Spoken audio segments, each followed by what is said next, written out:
All right.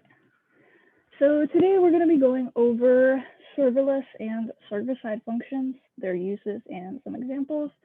And then we're going to finish up with a demo by Kento. So what are serverless functions? They're single-purpose functions, and they are only executed when you need them, basically executed on demand.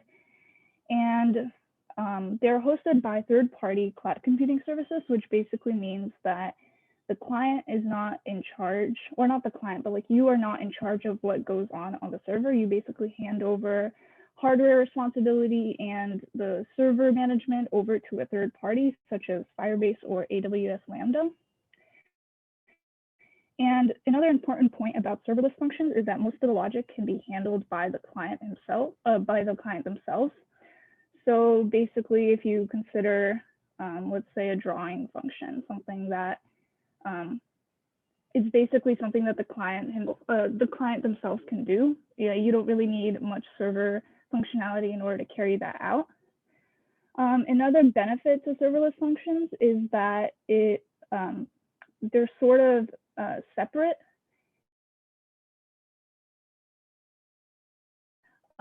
You don't need to redeploy the entire app if you make a change.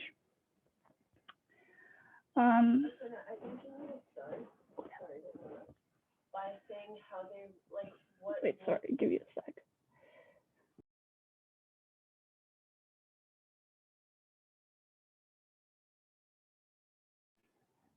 Sorry about that. Okay.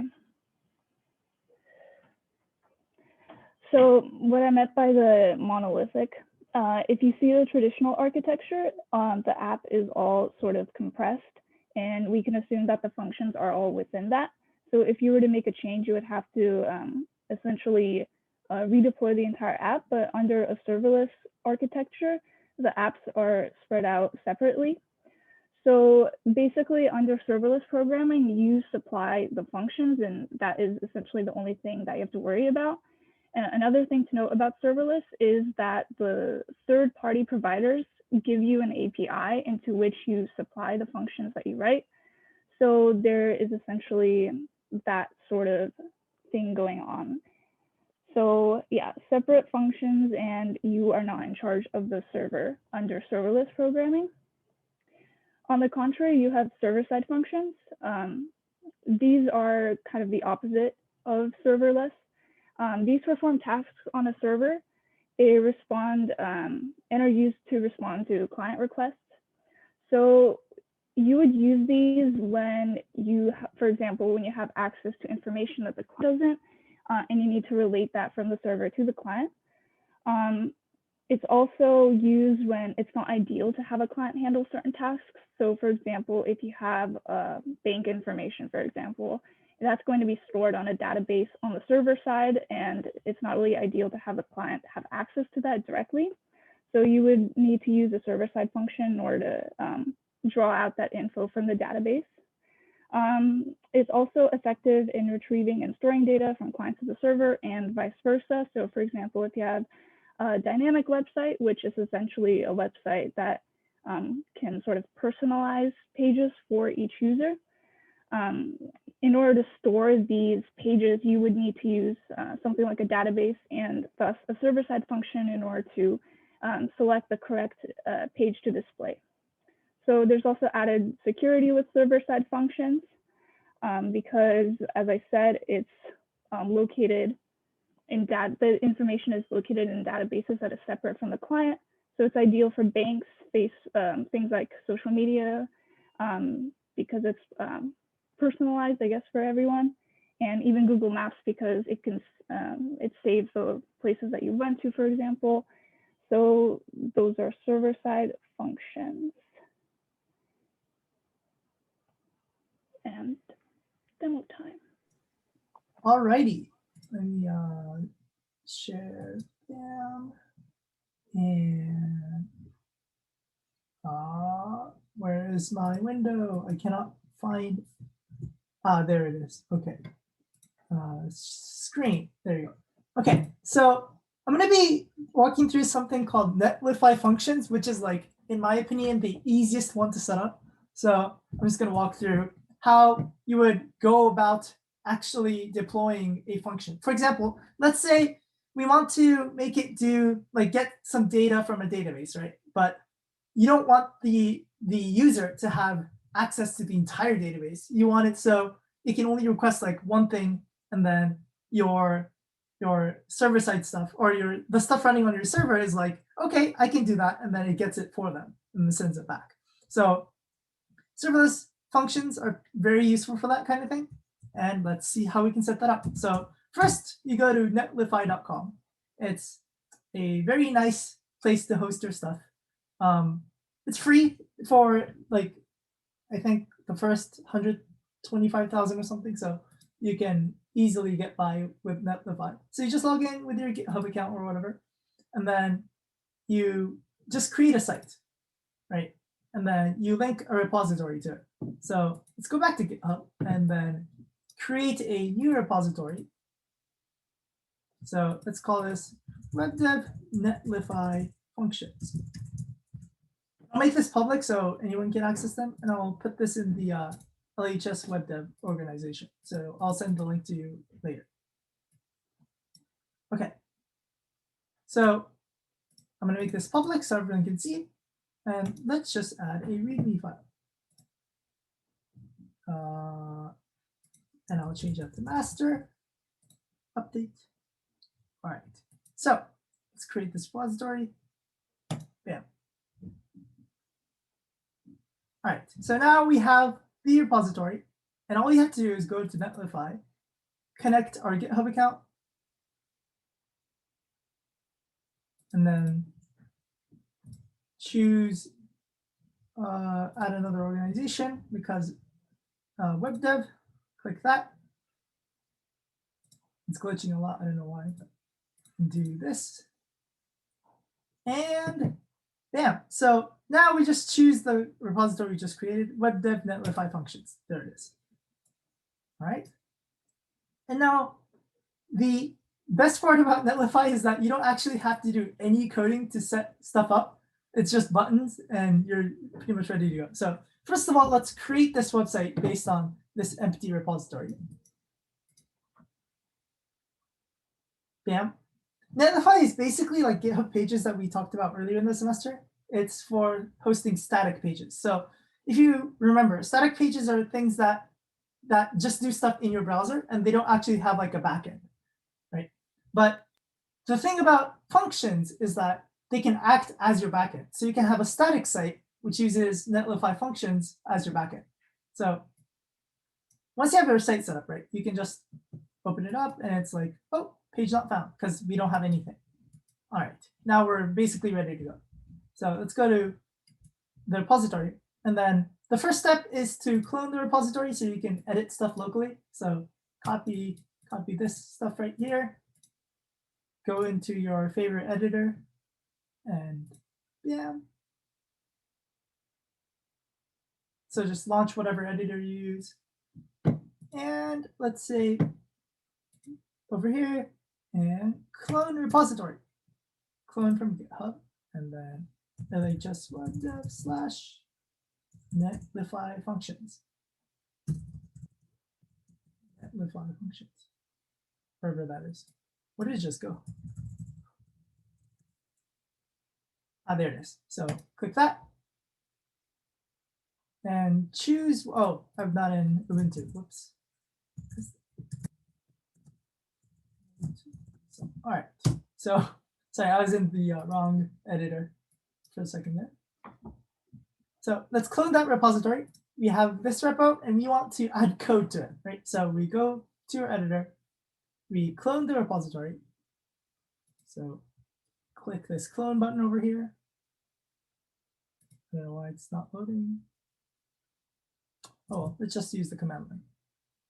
All right, so cd github, and then git clone, copy the URL of the repository, bam. All right, so now in here we have the repository.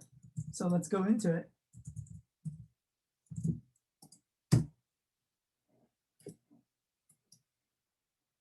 And now we have it loaded up.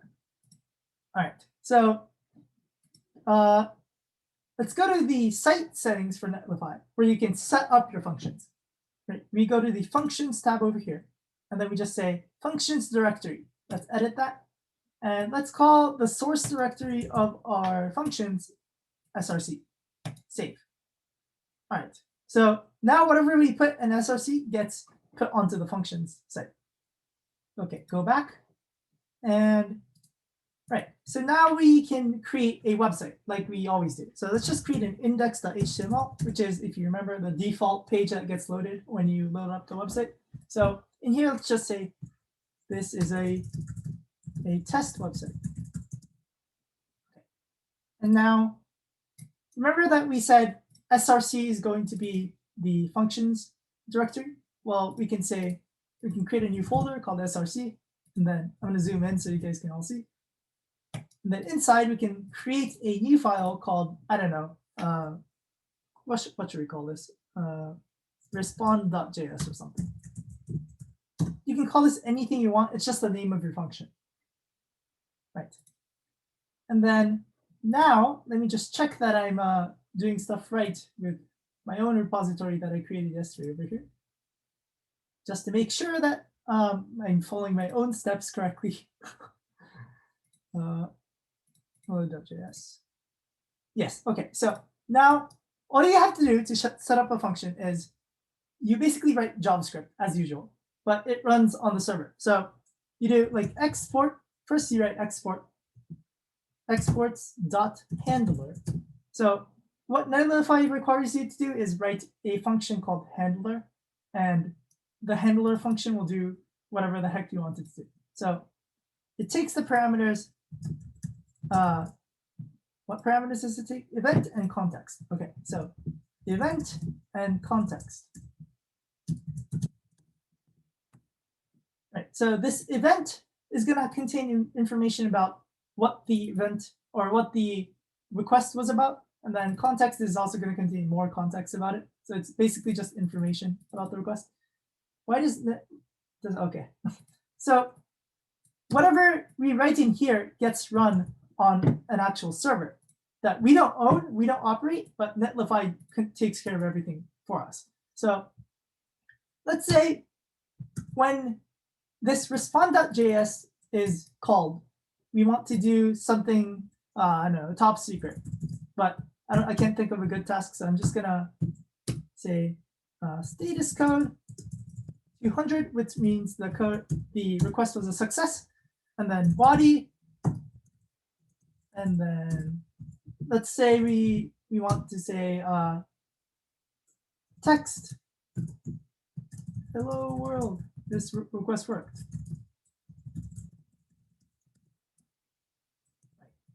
So now when this respond.js is called, then it'll return status code 200, and then it'll return the text, hello world, this request worked. So an example of how this would be useful in like an actual application would be like, say you have a database of transcripts from people in a Zoom meeting, right? Sound familiar, right?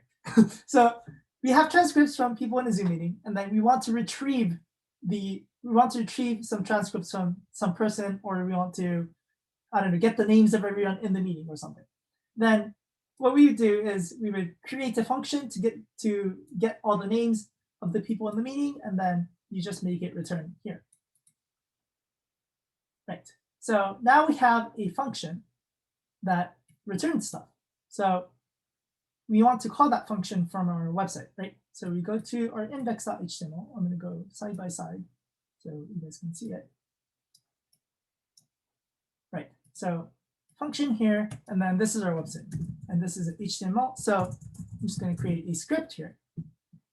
And in here, we can call the function. And that's basically a network request because the function is running on a server. We just don't control it. It takes care of everything for us. So all we have to do is call await, or await, not await. I mean, we create a function to handle all the requests for us. So do request or something.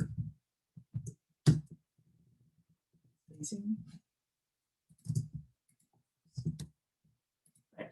So in this function, we want to take care of calling this function over here. And I'm just going to check just to make sure that I'm, again, doing this correctly. Yep. Okay. So .netlify/function. Okay. Basically, all you have to do now to call this function is have a network request. So just send a request to an endpoint that's like this. So await fetch. So all fetch does is send a network request, and then you can do /.netlify/functions/respond. I think it's just respond, right? Yeah. So await fetch like that. And so what this line does is it calls this function, but we want the actual value that it returns, right? We want this text over here. So to do that, we say, all right, const response equals, so this is the response object over here. And then now we want to convert the response into JSON because we sent it back as a string, so we have to convert it back to JSON in order. So const data is equal to await response.json. Right, now we have the JSON data. And now we want to log out the text that was sent back. So let's do data.json or data.text. So again, just to recap, this thing sends the request, and then when this happens, this line happens, this entire thing fires. And it sends back this object right here, which contains text, hello world, and then that gets put into response. The data is then extracted using this .json thing. So what this data will equal is, when it's run, is basically this. It'll look like this, basically. And then you're just putting out the text. All right, let's run this by committing to the repository and pushing it. So I don't know, first function. Hope it works. Pray. Great. All right, let's commit it and push.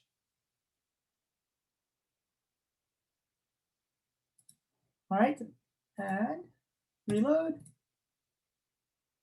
Yeah, there's our code.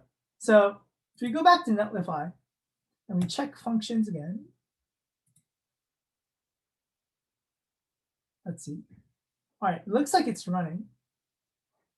So let's go to the site overview and click open. And let's just say this is a test website. That's exactly what we put in here. So that's working. Let's check what's happening in the console. All right, looks like everything's working as expected. So we have this do request function, right? Let's call this function. Let's call the function. Bam.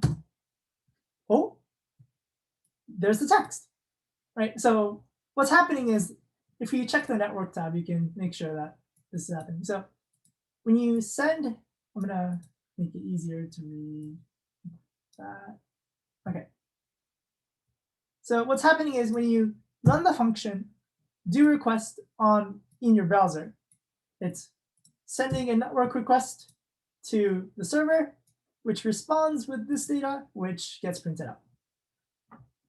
Yeah, so you can imagine how, if you had like secretive operations that you want to do on your server, but then you were too lazy to set up like a huge server on your own, or you just want to do a simple task that needs to be on the server, then you should definitely look into using a function, because it's so easy to set up and it's also very cost effective, as long as you don't call it too many times.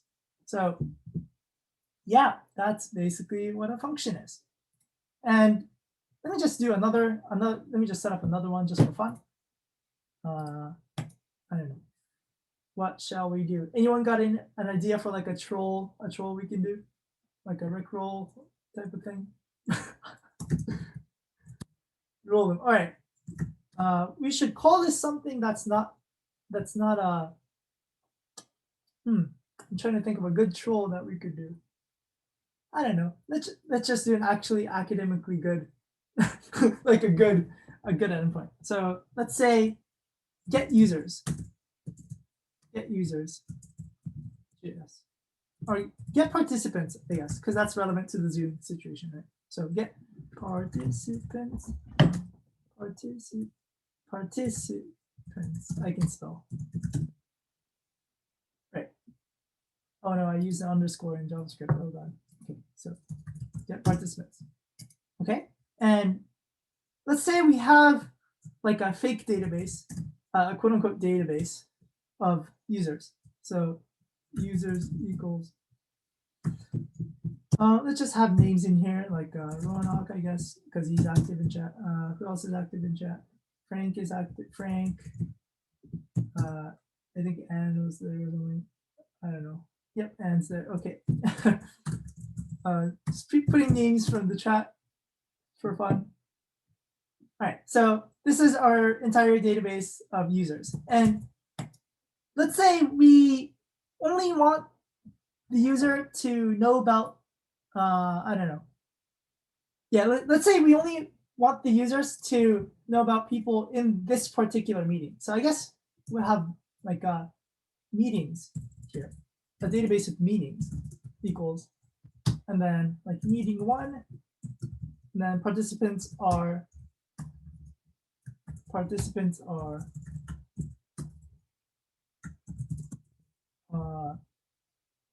some random people here, random, and then meeting 2 is contains like these people. Yes, this is not active. Okay. All right. So we have this array now, and the reason we don't want to expose this whole object to the client is because then someone could potentially see participants of all meetings at once, which is bad because then you know about meetings that you're not supposed to know about. And also it's a huge amount of data. So what you want to do is you only want to return info about the particular meeting you're looking for, right? So let's say we create a function this time to return users in a meeting. So event context. So I forgot how exactly you get parameters, so I'm just going to return meeting 2. Okay, so this endpoint will only return the participants in meeting 2, and it won't say anything about meeting 1. Okay, so return status code 200, and then body json.stringify, and then in here we just put participants meeting2.participants. So now in our website here, we can say async function get users. Let's copy paste this thing, and then get participants. I guess I should call this get participants, right? So now when this function is called, it calls this netlify function, which is over here, which returns the meeting participants in meeting 2, and then goes back here. That gets read into the data, and it logs out the participants. All right, let's try this out by pushing to the repository. Get I can not spell participants. Participants pog strand.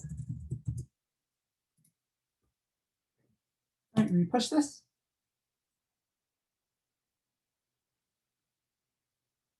What happened to fancy extension that tells you about param names? I don't have it enabled because I don't have ESLint enabled. All right, so now if we go back here, it will say deploying or deployed, probably deployed already. Right, 1257, oh, 1104, wait, 104. Okay, there you go. So published. Now if we reload the site over here, there should be a new function called get participants. There is. Now let's call it. And oh, some error happened. Now that's a good scenario because now we can see what happened. Syntax error, unexpected token, bracket. All right, let's see what that's about. Go into here, unexpected token bracket. What does that mean in this context?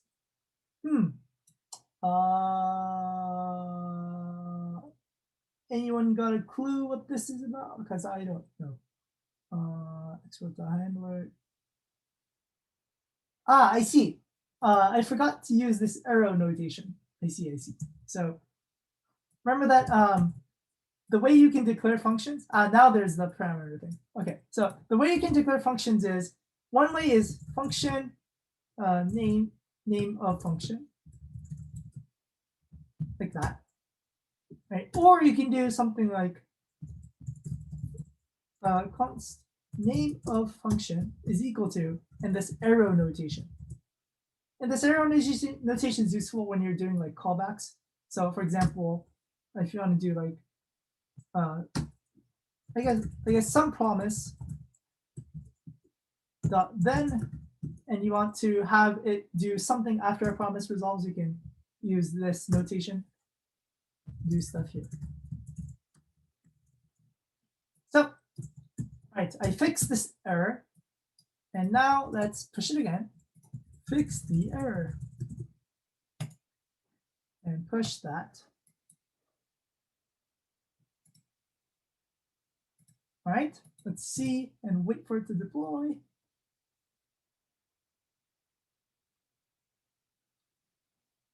It's building. Good thing about Netlify is that it's very quick, so you can just pretty much get started or deploy your stuff very fast and get on the ground running. All right, the site is live. So let's just reload this and run get participants. There you go. So Ronak, Frank, and Ed.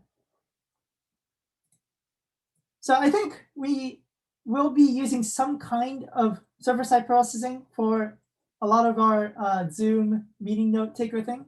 I'm not sure if we'll be using Netlify at all, but if you're planning to build an application of any sort, right, you should definitely look into having your code run on a server-side function. If each operation you have in your server is like very small and you can put it into one function pretty much. Why not use a REPL? Well, the thing about functions is that you're not actually managing your entire server, right? So it's much easier to do like one-off standalone tasks. If you have like an entire, if you're setting up like an entire API, maybe you should look into hosting your own server. But if you're trying to do like one small operation or like several small operations that you don't want to manage with your own server, then you should use a function. All right, that's it for me. Someone post the sign-in link. And the code today is, I don't know what the code is.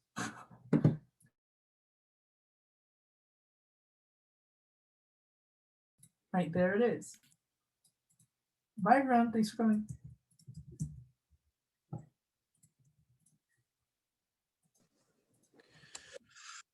Take it easy, guys. Have a good week. Bye. Thank you. All right, bye-bye. All right, I'm going to end the meeting. Bye, boys. Bye, everyone.